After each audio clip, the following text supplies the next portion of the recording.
এই ওয়াকফকে সামনে রেখে হিন্দু মুসলমানের মধ্যে বিভেদ লাগাতে চাইছেন। আমি 1:1 তাদের সাথে প্রোটেস্ট করতে রাজি আছি। আসুন, যে আপনি প্রমাণ করিয়ে দেবো এই অ্যামেন্ডমেন্টের নামে আপনারা মুসলমান বা মহিলাদের যে উন্নয়নের কথা বলছেন তার পরিবর্তে মুসলিমদের রেখে যাওয়া পূর্বপুরুষের সম্পত্তিকে আত্মসাৎ করা, লুটে নেওয়ার অপচেষ্টা চালাচ্ছেন।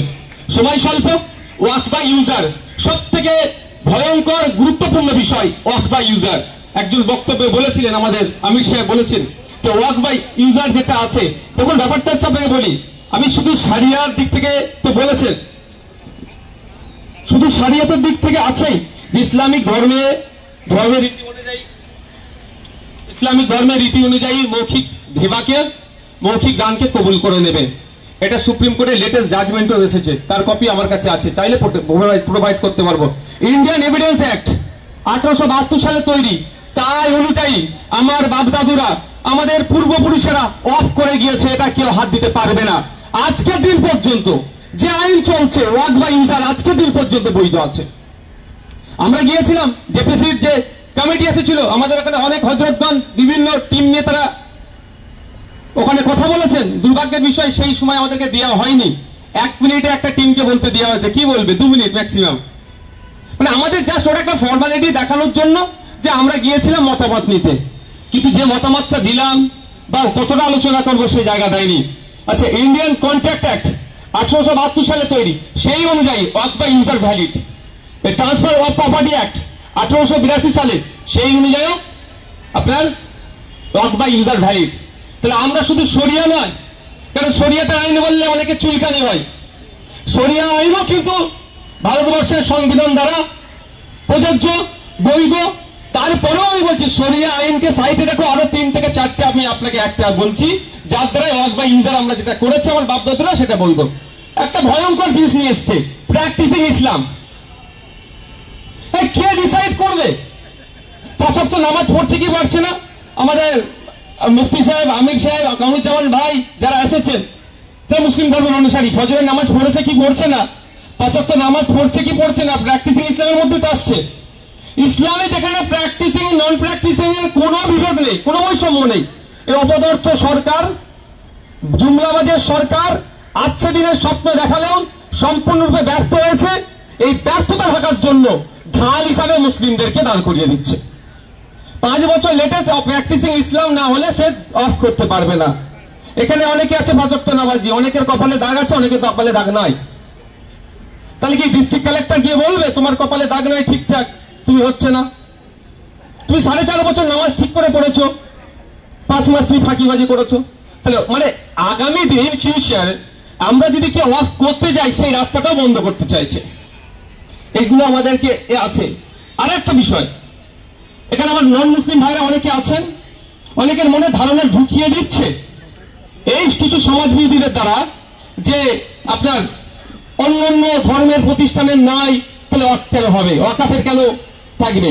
দেখুন, যে কটা বড় বড় মন্দির আছে, আপনার কাশী বৈষ্ণবনাথ মন্দির আছেন, বিভিন্ন উড়িষ্যা, তামিলনাড়ু, মহারাষ্ট্র, কেরলা, কর্ণাটকা, যেখানে যাবেন মন্দির ট্রাস্ট আছে, সেখানে নির্দিষ্ট গাইডলাইন আছে। আমার কাছে কপি আছে উত্তরপ্রদেশের কাশী বৈষ্ণবনাথ মন্দিরের যে অ্যাক্ট আছে, সেখানে বলা আছে নন মুসলিম ছাড়া, অর্থাৎ হিন্দু ধর্মের ছাড়া কেউ ওই কমিটির মধ্যে আসতে পারবে না। কমিটিতে যখন পারফর্মিং করবেন, পারফর্মিং করা অবস্থায় যদি তার ধর্মকে তিনি সিজ করে দেন, অর্থাৎ ধর্ম থেকে তিনি ছেড়ে দেন, সাথে সাথে ওই পদ থেকে তিনি বিতাড়িত হবেন। অ্যাক্ট ওটা মেনে নিয়েছে। তো ওয়াকফের ক্ষেত্রে কি আছে? এইগুলোকে তুলে দেওয়ার অপচেষ্টা চলছে। আমি আবারও বলছি, সম্পূর্ণ ব্যর্থতা ঢাকার জন্য এই অপচেষ্টা চালানো হচ্ছে। আমি অনুরোধ আপনাদের কাছে করব, এটা আমাদের একটা চক্রান্ত হতে পারে। যারা লিডার্স আছেন, হযরত আছেন, উলামাগণ আছেন, নির্দিষ্টভাবে আমি আশা করব আপনাদেরকে গাইডলাইন দেবে, সেই গাইডলাইন মোতাবেক আমরা প্রতিবাদ সংগঠিত করব। গণতন্ত্রের রক্ষার দায়িত্ব আমাদেরকে নিতে হবে।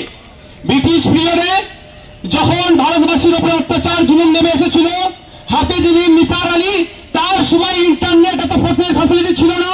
তিনি জাত ধর্ম বর্ণ নির্বিশেষে 83,000 কৃষককে এক জায়গায় করে ব্রিটিশদের বিরুদ্ধে লড়াই করেছিল। আজকে আমাদের কাছে ইন্টারনেট আছে, সংবিধান আছে, সামনে রেখে এই বড় বড় বিজেপির বিরুদ্ধে আমরা ঐক্যবদ্ধ হয়ে লড়াই করব।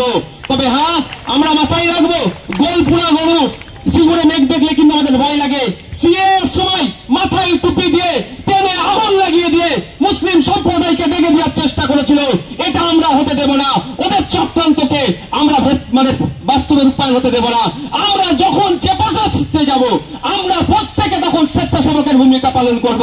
আমার পাশে দাড়ি টুপি রেখেও যদি কেউ অনৈতিক কাজ করে, আমাদের লিডারদের গাইডলাইনের বাইরে কাজ করে, সঙ্গে সঙ্গে আমরা সেটাকে তাকে প্রতিহত করে আমাদের লিডারদের হাতে তুলে দেবো।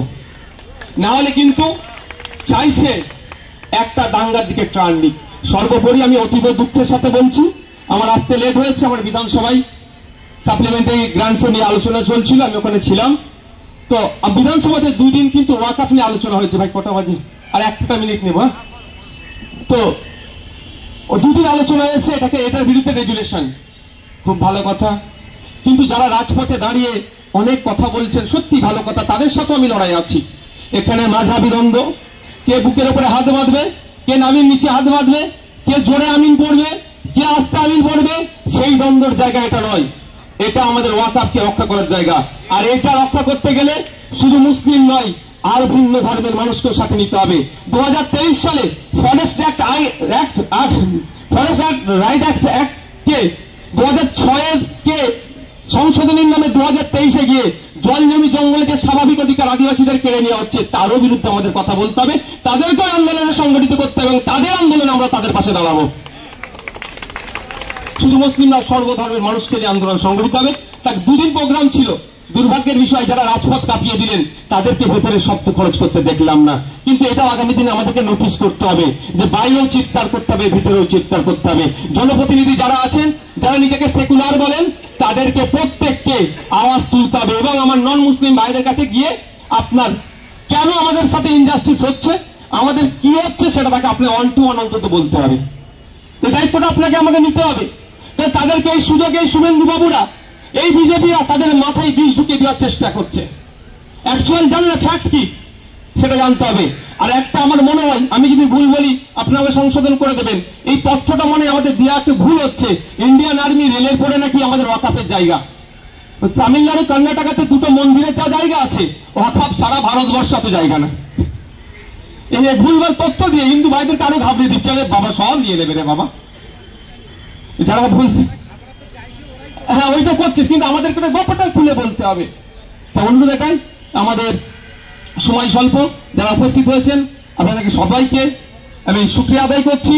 आगामी दिने रमजान मास हमारे तो हमारे अमर भाई साहब फोन किया था, बोला कि आप आइए, अगर आप बोल देते तो आप साथ में आदमी को लेके आइए तो इंशाल्लाह कमरुज्जामान भाई, आमिर साहब है, हजरत है, सब कुछ सब मिला के तारपरे आमादेर आरो समस्त आছেন বিভিন্ন সামাজিক নেতার যারা আছেন আমাদের কলকাতা কেন আমরা এখান থেকে